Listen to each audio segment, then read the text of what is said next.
বাড়িতে খুব সহজেই কাঁকরোলের এই রেসিপিটা বানিয়ে নিতে পারেন। সবার প্রথমে কাঁকরোল আর দুটো আলু এইভাবে কেটে নিয়েছি। তারপর মিক্সিতে একটা টমেটো, দুটো শুকনো লঙ্কা আর এক টুকরো আদা আর বেশ কিছুটা ধনেপাতা দিয়ে পেস্ট বানিয়ে নেব।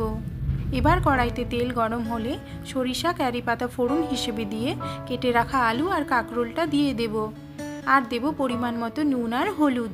তারপর ভালো করে ভেজে নেব।